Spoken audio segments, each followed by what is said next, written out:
الحمد للہ رب العالمین والصلاة والسلام علی خاتم النبیین اما بعد فاعوذ باللہ من الشیطان الرجیم بسم اللہ الرحمن الرحیم الصلاة والسلام علیک یا رسول اللہ وعلی آلک واصحابک یا حبیب اللہ الصلاة والسلام علیک یا نبی اللہ وعلی آلک واصحابک یا نور اللہ۔ مدنی چینل کے ناظرین، پروگرام قرآن پاک ترجمہ و تفسیر کے ساتھ لے کر ایک بار پھر حاضر ہیں۔ صراط الجنان جو کہ دعوت اسلامی کے مکتبۃ المدینہ کی پبلشڈ تفسیر قرآن ہے، اس سے ہم درس سنتے ہیں۔ سورہ اعراف 9واں پارہ آیت نمبر 187 تک ہم نے سننے سمجھنے کی سعادت پائی ہے۔ اللہ پاک قرآن پاک پر عمل کرتے ہوئے زندگی گزارنے کی توفیق عطا فرمائے۔ رحمت کونین نانا حسنین صلی اللہ علیہ وآلہ وسلم کا فرمان عالی شان ہے، تم اپنی مجلسوں کو مجھ پر درود پڑھ کر آراستہ کرو کہ تمہارا درود کل قیامت کے دن تمہارے لیے نور ہوگا۔ صلو علی الحبیب صلی اللہ علی محمد صلی اللہ علیہ وآلہ وسلم۔ اعوذ باللہ من الشیطان الرجیم، بسم اللہ الرحمن الرحیم۔ قل لا املک لنفسی نفعا ولا ضرا الا ما شاء اللہ وَلَوْ كُنْتُ أَعْلَمُ الْغَيْبَ لَاسْتَكْثَرْتُ مِنَ الْخَيْرِ وَمَا مَسَّنِيَ السُّوءُ إِنْ أَنَا إِلَّا نَذِيرٌ وَبَشِيرٌ لِقَوْمٍ يُؤْمِنُونَ۔ آسان ترجمہ قرآن کنز العرفان۔ تم فرماؤ، میں اپنی جان کے نفع اور نقصان کا خود مالک نہیں مگر جو اللہ چاہے، اور اگر میں غیب جان لیا کرتا تو میں بہت سی بھلائی جمع کر لیتا اور مجھے کوئی برائی نہ پہنچتی۔ میں تو ایمان والوں کو صرف ڈر اور خوشخبری سنانے والا ہوں۔ ناظرین کرام، اس آیت کا خلاصہ یہ ہے کہ حضور علیہ الصلوۃ والسلام کو کمال درجے کی عاجزی، عظمت الہی اور عقیدہ توحید کے اظہار کا اس آیت کے ذریعے حکم دیا جا رہا ہے۔ اس کے سرکار دو عالم صلی اللہ علیہ وآلہ وسلم کے پاس جو قدرت، اختیار، علم ہے،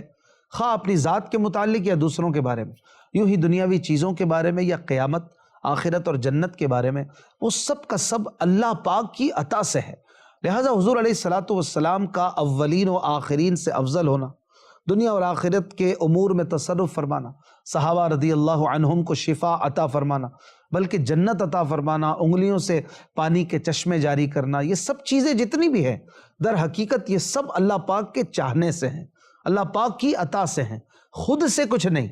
جو اللہ پاک چاہتا ہے وہ عطا فرماتا ہے، وہ محبوب کائنات صلی اللہ علیہ وآلہ وسلم سے ظاہر ہوتا ہے معجزات کی صورت میں اور دیگر آپ صلی اللہ علیہ وآلہ وسلم کے اعزازات کی صورت میں۔ تو یہاں پر ایک توحید کے پوائنٹ کو بھی بیان فرمانا مقصود ہے کہ یہ جو تم کمالات بھی دیکھتے ہو یا علم دیکھتے ہو، یہ سب میرے رب کی عطا ہے، میرا کچھ بھی نہیں ہے۔ تو یہاں پر ایک زبردست عقیدے کی وضاحت بھی ہو رہی ہے۔ پھر مزید فرمایا کہ وَلَوْ كُنْتُ أَعْلَمُ الْغَيْبَ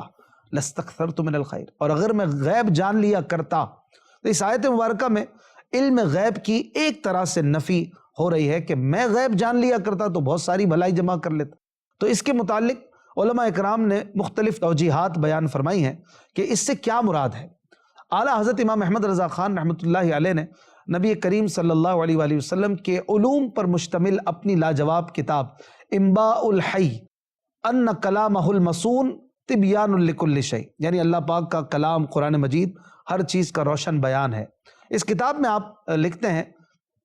امام قاضی عیاض رحمۃ اللہ علیہ شفا شریف میں فرماتے ہیں کہ نبی کریم صلی اللہ علیہ وآلہ وسلم کے معجزات میں سے یہ ہے کہ اللہ پاک نے آپ صلی اللہ علیہ وآلہ وسلم کو غیوب پر مطلع فرمایا اور آئندہ ہونے والے واقعات سے باخبر کیا۔ اس باب میں احادیث کا وہ بحر زخار ہے کہ کوئی اس کی گہرائی جان ہی نہیں سکتا اور نہ اس کا پانی ختم ہوتا ہے۔ آپ صلی اللہ علیہ وآلہ وسلم کی معجزات میں سے یہ ایک ایسا معجزہ ہے جو یقین اور وثوق سے معلوم ہے اور ہم تک اس کی خبریں متواتر طریقے سے کثرت سے پہنچی ہیں، اور غیب پر اطلاع ہونے پر ان احادیث کے معانی و مطالب آپس میں متحد ہیں۔ علامہ شہاب الدین خفاجی رحمۃ اللہ علیہ فرماتے ہیں، یہ وضاحت ان قرآنی آیات کے منافی نہیں جن میں یہ ارشاد فرمایا گیا کہ اللہ پاک کے علاوہ اور کوئی غیب نہیں جانتا، اور اس آیت کریمہ وَلَوْ كُنْتُ أَعْلَمُ الْغَيْبَ لَاسْتَكْثَرْتُ مِنَ الْخَيْرِ جو ابھی ہم نے پڑھی ہے،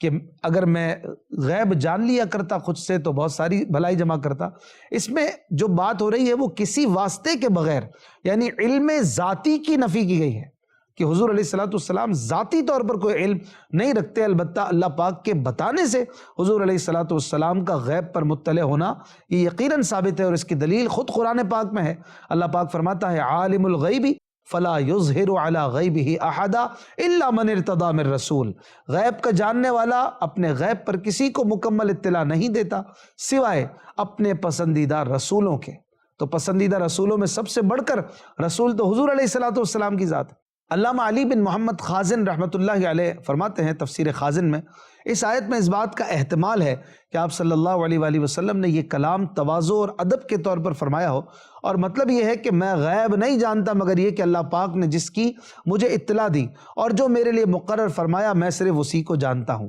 علامہ علی بن محمد خازن رحمۃ اللہ علیہ مزید فرماتے ہیں اس آیت میں ایک احتمال یہ بھی ہے کہ حضور صلی اللہ علیہ وآلہ وسلم نے غیب پر مطلع ہونے سے پہلے یہ بات بیان فرمائی ہو، پھر جب اللہ پاک نے حضور علیہ الصلوۃ والسلام کو علم غیب عطا فرما دیا تو حضور انور صلی اللہ علیہ وآلہ وسلم نے اس کی خبر دی، جیسا کہ اللہ پاک ارشاد فرماتا ہے کہ غیب کا جاننے والا اپنے غیب پر کسی کو مکمل اطلاع نہیں دیتا سوائے اپنے پسندیدہ رسولوں کے۔ مزید فرماتے ہیں اس آیت میں یہ بھی احتمال ہے کہ یہ کلام کفار کے سوال پر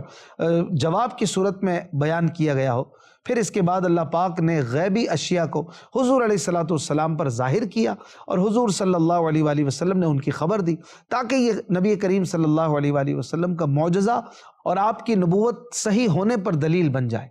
مزید اس آیت میں جو کلمہ ہے لستکثرت من الخیر، تو میں بہت سی بھلائی جمع کر لیتا، اس کے متعلق اعلیٰ حضرت امام احمد رضا خان رحمۃ اللہ علیہ فرماتے ہیں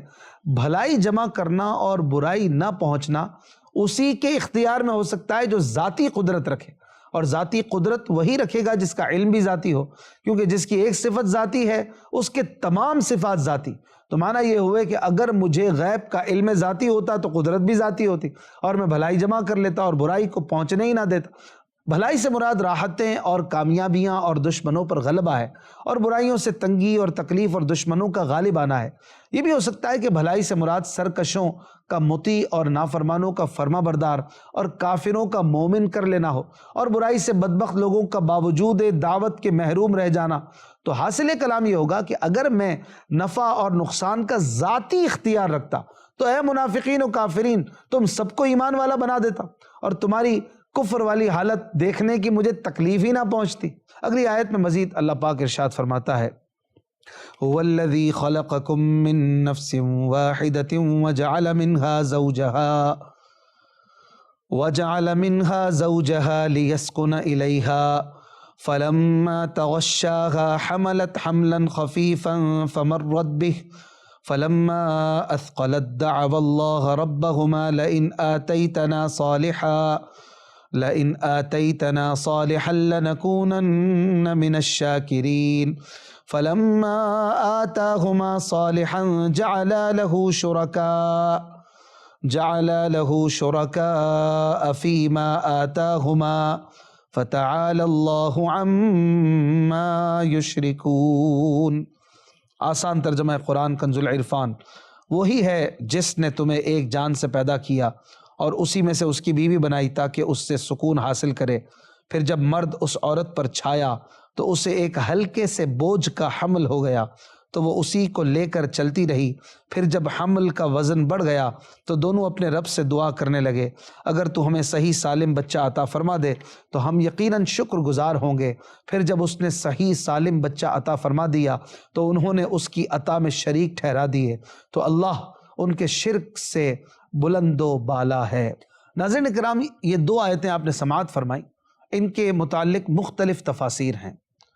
ان میں سے دو تفاسیر ہم یہاں پر بیان کرتے ہیں۔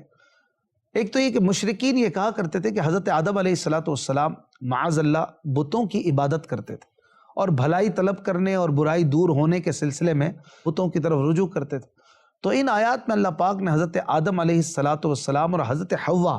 رضی اللہ عنہا کا واقعہ بیان فرمایا کہ انہوں نے تو اللہ پاک سے اس طرح دعا کی تھی کہ اے اللہ اگر تو ہمیں صحیح سالم اور تندرست بچہ عطا فرمائے گا تو ہم ضرور تیری اس نعمت کا شکر ادا کریں گے۔ اور جب اللہ پاک نے انہیں صحیح سالم بچہ عطا کر دیا تو کیا ان دونوں نے اللہ پاک کی عطا میں اس کا شریک ٹھہرایا؟ اللہ پاک ان مشرکوں کے شرک اور حضرت آدم علیہ السلام کی طرف منسوب ان کی اس بات سے بری ہے۔ اس کی ایک اور تفسیر یہ ہے کہ ان آیات میں اللہ پاک نے جو واقعہ بیان فرمایا ہے یہ بطور مثال ہے، اور اس میں مشرکوں کی جہالت اور ان کے شرک کا حال بیان کیا گیا ہے۔ اس صورت میں آیت کا مطلب یہ ہوگا کہ اللہ پاک وہی ہے جس نے تم میں سے ہر ایک کو ایک جان سے پیدا کیا، یعنی ماں اور باپ سے پیدا کیا، اور یہ دونوں انسان ہونے میں یکساں ہیں، برابر ہیں۔ پھر جب شوہر اور بیوی میں ملاپ ہوا اور حمل ظاہر ہوا تو ان دونوں نے اپنے رب سے دعا کی کہ اگر تو ہمیں صحیح اور تندرست بچہ عطا کرے گا تو ہم ضرور تیری نعمتوں کا شکر ادا کرنے والوں میں سے ہوں گے۔ پھر جب اللہ پاک نے انہیں ویسا ہی بچہ عنایت فرمایا تو ان کا حال یہ ہوا کہ وہ اللہ پاک کی عطا میں اس کے شریک ٹھہرانے لگ گئے، کیونکہ کبھی تو وہ اس بچے کو انسانی فطرت کے تقاضے کی طرف منسوب کرتے ہیں جیسے دہریوں کا حال ہے، کبھی ستاروں کی طرف نسبت کرتے ہیں کہ ستاروں سے بچہ ہو گیا جیسا کہ ستارے کی عبادت کرنے والوں کا طریقہ ہے، کبھی بتوں کی طرف منسوب کرتے ہیں کہ یہ بتوں نے ہمیں دیا جیسا کہ بت پرستوں کا دستور ہے۔ تو اللہ پاک نے ارشاد فرمایا کہ فتعال اللہ عما یشرکون، اللہ پاک ان کے اس شرک سے بلند و بالا ہے۔ مزید آگے ارشاد فرماتا ہے ایشرکون ما لا یخلق شیئا وهم یخلقون، آسان ترجمہ قرآن کنز العرفان، کیا وہ اسے اللہ کا شریک بناتے ہیں جو کوئی چیز نہیں بنا سکتا اور خود انہیں بنایا جاتا ہے۔ ناظرین کرام، یہاں پر اللہ تبارک و تعالی نے بتوں کے معبود ہونے کی نفی پر دلیل بیان فرمائی ہے۔ چنانچہ فرمایا گیا کہ کیا مشرکین اسے اللہ پاک کا شریک بناتے ہیں جو کسی چیز کو پیدا کرنے کی کوئی قدرت نہیں رکھتا، بلکہ وہ خود بھی اپنے بنائے جانے میں کسی کا محتاج ہے، حالانکہ معبود خدا تو صرف وہ ہو سکتا ہے جس نے اپنے عبادت گزار کو پیدا کیا ہو۔ پھر مزید ارشاد فرمایا اسی مضمون کے متعلق وَلَا يَسْتَطِيعُونَ لَهُمْ نَصْرًا وَلَا أَنفُسَهُمْ يَنصُرُونَ، آسان ترجمہ قرآن کنز العرفان، اور نہ وہ ان کی کوئی مدد کرنے کی طاقت رکھتے ہیں اور نہ اپنی جانوں کی مدد کر سکتے ہیں۔ ناظرین اکرام، اس آیت میں بتوں کی بے قدری اور شرک کے غلط ہونے کا بیان اور مشرکین کے کمال جہالت کا اظہار ہے، اور بتایا گیا ہے کہ عبادت کا مستحق وہی ہو سکتا ہے جو عبادت کرنے والے کو نفع پہنچانے اور اس کا ضرر، اس کا نقصان دور کرنے کی طاقت اور قدرت رکھتا ہو۔ مشرکین جن بتوں کو پوجتے ہیں ان کی بے قدرتی اس درجے کی ہے کہ وہ کسی چیز کے بنانے والے نہیں۔ کسی چیز کے بنانے والے تو کیا ہوتے، خود اپنی ذات میں دوسرے سے بے نیاز نہیں، خود مخلوق ہیں اور بنانے والے کے محتاج ہیں۔ اس سے بڑھ کر بے اختیاری یہ ہے کہ وہ کسی کی مدد نہیں کر سکتے، اور کسی کی کیا مدد کریں گے؟ خود انہیں کوئی ضرر پہنچے تو اسے دور نہیں کر سکتے، کوئی انہیں توڑ دے، گرا دے، الغرض جو چاہے کرے، وہ اس سے اپنی حفاظت نہیں کر سکتے۔ لہٰذا ایسے مجبور و بے اختیار کی عبادت کرنا انتہا درجے کی جہالت ہے۔ مزید ارشاد فرماتا ہے وَإِن تَدْعُوهُمْ إِلَى الْهُدَى لَا يَتَّبِعُوكُمْ سَوَاءٌ عَلَيْكُمْ أَدْعَوْتُمُوهُمْ أَمْ أَنْتُمْ صَامِتُونَ، آسان ترجمہ قرآن کنز العرفان، اور اگر تم انہیں رہنمائی کرنے کے لیے بلاؤ تو تمہارے پیچھے نہیں آئیں گے، تم پر برابر ہے کہ تم انہیں پکارو یا خاموش رہو۔ یہاں پر فرمایا جا رہا ہے کہ اے مشرکو، اگر تم ان بتوں کو اس لیے بلاؤ کہ وہ تمہاری اس چیز کی طرف رہنمائی کر دیں جس سے تم اپنے مقاصد حاصل کر لو، تو یہ تمہاری مراد کی طرف نہیں آئیں گے۔ اور اے مشرکو، تم ان بتوں کو پکارو یا خاموش رہو، تمہارے لیے دونوں صورتیں برابر ہیں، کیونکہ نہ تو انہیں پکارنے کی صورت میں تمہیں کوئی فائدہ حاصل ہوگا اور نہ ہی خاموش رہنے کی صورت میں کوئی فائدہ ملے گا، یہ بالکل بے جان پتھر ہیں۔ اگلی آیت میں ارشاد فرمایا ان الذین تدعون من دون اللہ عباد امثالکم فادعوہم فلیستجیبوا لکم ان کنتم صادقین، آسان ترجمہ قرآن کنز العرفان، بے شک وہ جنہیں تم اللہ کے سوا پوجتے ہو وہ تمہاری طرح بندے ہیں، تو تم انہیں پکارو، پھر اگر تم سچے ہو تو انہیں چاہیے کہ وہ تمہیں جواب دیں۔ ناظرین کرام، اس آیت میں لفظ تدعونا یعنی پکارنے کا جو لفظ ہے اس کا معنی ہے تعبدونا، یعنی پکارنے کا مطلب ہے عبادت کرنا، اور اس کا خلاصہ یہ ہے کہ کافرو، صرف اللہ پاک کی عبادت کرنے کے بجائے جن بتوں کی تم عبادت کرتے ہو اور جنہیں تم اپنا خدا سمجھتے ہو، یہ بھی اسی طرح اللہ پاک کے مملوک اور مخلوق جس طرح تم ہو، اور اللہ پاک کی مخلوق کو کسی طرح پوجا جانا، ان کی عبادت کرنا یہ اس کے قابل نہیں۔ اس کے باوجود بھی اگر تم انہیں اپنا معبود اور خدا کہتے ہو تو تم نفع پہنچانے اور نقصان دور کرنے کے سلسلے میں انہیں پکارو۔ پھر اگر تم اپنے گمان کے مطابق سچے ہو کہ یہ اس چیز کی قدرت رکھتے ہیں جس سے تم عاجز ہو تو ان بتوں کو چاہیے کہ وہ تمہیں جواب دیں۔ یہاں ایک اہم بات یاد رہے کہ اللہ پاک کے علاوہ اور کسی کی بھی عبادت کرنا شرک ہے۔ اسی طرح مخلوق میں سے کسی کو خدا مان کر اسے پکارنا یا اس سے حاجتیں اور مدد طلب کرنا بھی شرک ہے۔ البتہ اگر کوئی اللہ پاک کے علاوہ کسی اور کو خدا نہیں مانتا اور وہ اللہ پاک کے نیک بندوں کو اس کی عطا سے مشکلات دور کرنے والا، حاجتیں پوری کرنے والا اور مدد کے وقت مدد کرنے والا مانتا ہو اور اسی عقیدے کی بنیاد پر وہ بارگاہ الہی کے مقبول بندوں سے مشکلات کی دوری کے لیے فریاد کرتا ہو، اپنی حاجتیں پوری ہونے کے لیے دعائیں مانگتا ہو یا مصیبت کے وقت انہیں مدد کے لیے پکارتا ہو تو اس کا یہ فریاد کرنا، مانگنا اور پکارنا ہرگز شرک نہیں ہو سکتا۔ اس کی وجہ یہ ہے کہ جن لوگوں نے قرآن پاک میں غور و تفکر کیا ہے وہ اچھی طرح جانتے ہیں کہ کفار و مشرکین کا اپنے بتوں سے متعلق عقیدہ یہ تھا کہ وہ بتوں کو خدا مانتے اور ان کی عبادت کرتے تھے، جیسا کہ قرآن پاک میں ہے انہم کانوا اذا قیل لہم لا الہ الا اللہ یستکبرون، بے شک جب ان سے کہا جاتا تھا کہ اللہ کے سوا کوئی خدا نہیں تو وہ تکبر کرتے تھے۔ وَيَقُولُونَ أَإِنَّا لَتَارِكُوا آلِهَتِنَا لِشَاعِرٍ مَجْنُونَ، اور کہتے تھے کیا ہم ایک دیوانے شاعر کی وجہ سے اپنے معبودوں کو چھوڑ دیں؟ اور اسی عقیدے کی بنیاد پر کفار بتوں سے اپنی حاجتیں طلب کرتے تھے۔ اور آج بھی کسی انسان یا غیر انسان، زندہ یا مردہ کو خدا مان کر اس کی عبادت کرنا، اسے دور یا نزدیک سے پکارنا شرک ہے۔ لیکن اگر کوئی یہ عقیدہ نہ رکھتے ہوئے، یعنی خدا نہ مان کر کسی کو پکارے یا ندا کرے تو اس کے عمل کو مشرک کو جیسا عمل قرار دیتے ہوئے اسے بھی مشرک قرار دے دینا سراسر جہالت نہیں تو اور کیا ہے۔ جو پکارنا یا ندا کرنا شرک ہے وہ ہر حال میں شرک ہے، چاہے انسان سے ہو یا غیر انسان سے، زندہ سے ہو یا مردہ سے، دور سے ہو یا نزدیک سے۔ اور جو پکارنا شرک نہیں وہ کسی بھی حال میں شرک نہیں۔ ندا یا سوال کے شرک ہونے کا دار و مدار پکارنے والے کے عقیدے پر ہے۔ اگر وہ معبود اور خدا مان کر پکارتا ہے تو یہ شرک ہے، اب چاہے دور سے پکارے یا نزدیک سے، زندہ کو پکارے یا مردہ کو۔ اور اگر اس کا یہ عقیدہ نہیں، یعنی خدا نہیں مانتا، تو کوئی شرک نہیں، ہرگز شرک نہیں۔ لہٰذا رسول اللہ صلی اللہ علیہ وآلہ وسلم کو پکارنا ہرگز شرک نہیں، کیونکہ کوئی بھی کلمہ پڑھنے والا مسلمان آپ صلی اللہ علیہ وآلہ وسلم کو خدا نہیں سمجھتا اور نہ ان کی عبادت کرتا ہے، بلکہ ہر نماز میں وہ کئی بار یہ اعلان کرتا ہے کہ محمدً عبدہ و رسولہ، میں گواہی دیتا ہوں کہ محمد صلی اللہ علیہ وآلہ وسلم اللہ پاک کے بندے اور رسول ہیں۔ یوں ہی اللہ پاک کے نیک بندوں کو پکارنے والا، ان سے سوال کرنے والا انہیں معبود اور خدا سمجھ کر ہرگز نہیں پکارتا، بلکہ اللہ پاک کا بندہ سمجھتا ہے، اللہ پاک کی عطا سے پکار سننے والا مانتا ہے، لہٰذا اس کا یہ عمل کوئی شرک نہیں ہے۔ اہل علم پر یہ بات مخفی بھی نہیں ہے۔ اگلی آیت میں اللہ پاک ارشاد فرماتا ہے أَلَهُمْ أَرْجُلٌ يَمْشُونَ بِهَا أَمْ لَهُمْ أَيْدٍ يَبْطِشُونَ بِهَا أَمْ لَهُمْ أَعْيُنٌ يُبْصِرُونَ بِهَا أَمْ لَهُمْ آذَانٌ يَسْمَعُونَ بِهَا قُلِ ادْعُوا شُرَكَاءَكُمْ ثُمَّ كِيدُونِ فَلَا تُنظِرُونَ إِنَّ وَلِيِّيَ اللَّهُ الَّذِي نَزَّلَ الْكِتَابَ وَهُوَ يَتَوَلَّى الصَّالِحِينَ وَالَّذِينَ تَدْعُونَ مِن دُونِهِ لَا يَسْتَطِيعُونَ نصركم ولا أنفسهم ينصرون وإن تدعوهم إلى الهدى لا يسمعوا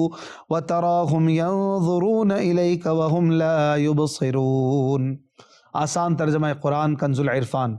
کیا ان کے پاؤں ہیں جن سے یہ چلتے ہیں، یا ان کے ہاتھ ہیں جن سے یہ پکڑتے ہیں، یا ان کی آنکھیں ہیں جن سے یہ دیکھتے ہیں، یا ان کے کان ہیں جن سے یہ سنتے ہیں؟ تم فرما دو کہ اپنے شریکوں کو بلا لو، پھر میرے اوپر اپنا داؤ چلاؤ اور مجھے مہلت نہ دو، بے شک میرا مددگار اللہ ہے جس نے کتاب اتاری اور وہ صالحین کی مدد کرتا ہے۔ اور اللہ کے سوا جن کی تم عبادت کرتے ہو وہ تمہاری مدد کرنے کی طاقت نہیں رکھتے اور نہ ہی وہ اپنی مدد کر سکتے ہیں، اور اگر تم انہیں رہنمائی کرنے کے لیے بلاؤ تو وہ نہ سنیں گے، اور تم انہیں دیکھو تو یوں لگے گا کہ وہ تمہاری طرف دیکھ رہے ہیں حالانکہ انہیں کچھ دکھائی نہیں دیتا۔ ناظرین اکرام، اس آیت کا مطلب یہ ہے کہ انسان کی قدرت کا دار و مدار ان چار اعضاء پر ہے، ہاتھ، پاؤں، کان اور آنکھ، کہ انسان تمام امور میں ان سے مدد لیتا ہے، جبکہ بتوں کے یہ اعضاء نہیں۔ لہٰذا انسان ان عاجز بتوں سے افضل ہوا کیونکہ چلنے، پکڑنے، دیکھنے اور سننے کی طاقت رکھنے والا سے بہتر ہے جو ان صلاحیتوں سے محروم ہو۔ لہٰذا انسان ہر حال میں ان بتوں سے افضل ہے کہ بت پتھروں اور درختوں سے بنے ہوئے ہیں، کسی کو نفع نقصان نہیں پہنچا سکتے، تو جب ان میں وہ قوت و طاقت بھی نہیں جو تم میں ہے، پھر تم ان کی عبادت کیسے کرتے ہو اور اپنے سے کمتر کو پوج کر اس کی عبادت کر کے کیوں ذلیل بنتے ہو؟ پھر مزید فرمایا قُلِ ادْعُوا شُرَكَاءَكُمْ، اے محبوب تم فرما دو کہ اپنے شریکوں کو بلا لو۔ اس آیت کا پس منظر اور شان نزول یہ ہے کہ رسول خدا صلی اللہ علیہ وآلہ وسلم نے جب بت پرستی کی مذمت کی اور بتوں کی عاجزی اور بے اختیاری کا بیان فرمایا تو مشرکین نے دھمکایا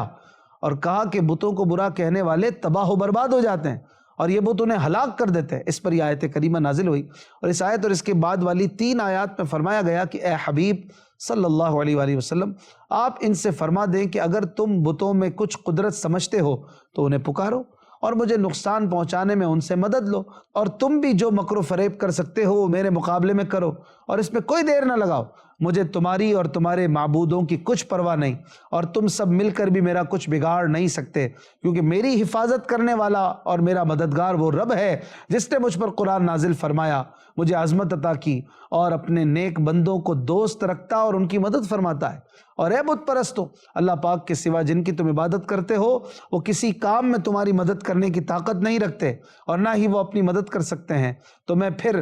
ان کی کس طرح پرواہ کروں؟ اور ویسے بھی یہ تمہاری مدد کیا کریں گے، کیونکہ ان کا اپنا حال یہ ہے کہ اگر تم انہیں اپنے مقاصد کے حصول کی طرف رہنمائی کے لیے بلاؤ تو وہ تمہاری پکار نہ سنیں گے، اور تم انہیں دیکھو تو یوں لگے گا کہ وہ تمہاری طرف دیکھ رہے ہیں، حالانکہ انہیں کچھ دکھائی نہیں دیتا کیونکہ وہ دیکھنے سے ہی عاجز ہیں۔ ناظرین کرام، علامہ اسماعیل حقی رحمۃ اللہ علیہ فرماتے ہیں کہ اس آیت نمبر 198 سورہ اعراف میں بتوں کا جو حال بیان ہوا، انبیاء اکرام علیہ الصلوۃ اور اولیاء عظام کا حال ان کے برخلاف ہے۔ اگرچہ یہ بھی اللہ پاک کی مخلوق ہیں، کیونکہ اس طور پر مقبولان بارگاہ الہی سے مدد چاہنا، انہیں وسیلہ بنانا اور ان کی طرف کسی چیز کی عطا وغیرہ کی نسبت کرنا کہ اللہ پاک کی قدرتوں کے مظاہر، اس کے انوار کی جلوہ گاہیں، اس کے کمالات کے آئینے اور ظاہری و باطنی امور میں اس کی بارگاہ میں سفارشی ہیں، انتہائی اہم کام ہے اور یہ ہرگز شرک نہیں بلکہ عین توحید ہے۔ مزید اللہ پاک نے فرمایا وَتَرَاهُمْ يَنْظُرُونَ إِلَيْكَ، اور تم انہیں دیکھو تو یوں لگے گا کہ وہ تمہاری طرف دیکھ رہے ہیں۔ اس آیت کی ایک تفسیر یہ بھی بیان کی گئی ہے کہ حبیب صلی اللہ علیہ وآلہ وسلم آپ ان کافروں کو دیکھیں کہ یہ اپنی آنکھوں سے تو آپ کی طرف دیکھ رہے ہیں لیکن انہیں کچھ دکھائی نہیں دے رہا، کیونکہ یہ نگاہ بصیرت سے آپ کو نہیں دیکھ رہے، تو اگرچہ فی الوقت یہ آپ کے سامنے ہیں لیکن در حقیقت یہ آپ سے غائب ہیں۔ البتہ اگر یہ میری وحدانیت کا اقرار اور آپ کی رسالت کی تصدیق کر لیتے تو یہ حقیقی طور پر دیکھنے والے بن جائیں گے۔ اس سے پتہ چلا کہ صرف ظاہری نگاہوں سے حضور پرنور صلی اللہ علیہ وآلہ وسلم کو دیکھ لینا حقیقی طور پر فائدہ مند نہیں، بلکہ نگاہ بصیرت سے دیکھنا فائدہ مند ہے، اور یہی وجہ ہے کہ جب ابو جہل کے بیٹے حضرت عکرمہ نے نگاہ بصیرت سے حضور علیہ السلام کی زیارت کی تو صحابیت کے اعلیٰ منصب پر فائز ہو گئے، اور خود ابو جہل صرف ظاہری نگاہوں سے دیکھتا رہا، جس کی وجہ سے اسے بدبختی سے نجات نہ ملی اور ہمیشہ کے لیے جہنم کا حقدار ٹھہرا۔ ایک مرتبہ سلطان محمود غزنوی رحمۃ اللہ علیہ شیخ ابو الحسن خرقانی رحمۃ اللہ علیہ کی زیارت کے لیے تشریف لے گئے اور کچھ دیر ان کے پاس بیٹھ کر عرض کی یا شیخ، آپ حضرت ابو یزید بستامی رحمۃ اللہ علیہ کے بارے میں کیا فرماتے ہیں؟ حضرت ابو الحسن خرقانی نے فرمایا وہ ایسے شخص ہیں کہ جس نے ان کی زیارت کی وہ ہدایت پا گیا اور اسے واضح طور پر سعادت حاصل ہو گئی۔ محمود غزنوی نے عرض کی یا شیخ، یہ کس طرح ہوا کہ ابو جہل نے حضور صلی اللہ علیہ وآلہ وسلم کو دیکھا لیکن اس کے باوجود اسے کوئی سعادت نہ ملی اور وہ شقاوت و بدبختی سے نہ بچ سکا؟ آپ رحمۃ اللہ علیہ نے فرمایا ابو جہل نے در حقیقت رسول اللہ صلی اللہ علیہ وآلہ وسلم کو دیکھا ہی نہیں تھا، جس کی وجہ سے وہ بدبختی سے چھٹکارا نہ پا سکا، بلکہ اس نے محمد بن عبداللہ کو دیکھا ہے۔ اگر وہ رسول اللہ کو دیکھ لیتا تو وہ بدبختی سے نکل کر سعادت مندی میں داخل ہو جاتا، اور اس کا مصداق اللہ پاک کا یہ فرمان ہے وَتَرَاهُمْ يَنْظُرُونَ إِلَيْكَ وَهُمْ لَا يُبْصِرُونَ، تو سر کی آنکھوں سے دیکھنے سے یہ سعادت نہیں ملتی بلکہ دل کی نگاہوں سے دیکھنے سے یہ سعادت نصیب ہوتی ہے۔ اس لیے جس نے حضرت ابو یزید رحمۃ اللہ علیہ کو دل کی نگاہوں سے دیکھا تو وہ سعادت پا گیا۔ اس واقعے سے یہ بھی ظاہر ہوا کہ اللہ پاک کے اولیاء کو بھی نگاہ بصیرت سے دیکھنا یہ فائدہ دیتا ہے۔ اللہ پاک سے دعا ہے ہمیں قرآن سمجھنے، اس پر عمل کرنے کی توفیق عطا فرمائے۔ زندگی رہی تو اگلے پروگرام میں ملاقات ہوگی، اپنا خیال رکھیے گا۔ صلو علی الحبیب صلی اللہ علی محمد صلی اللہ علیہ وآلہ وسلم۔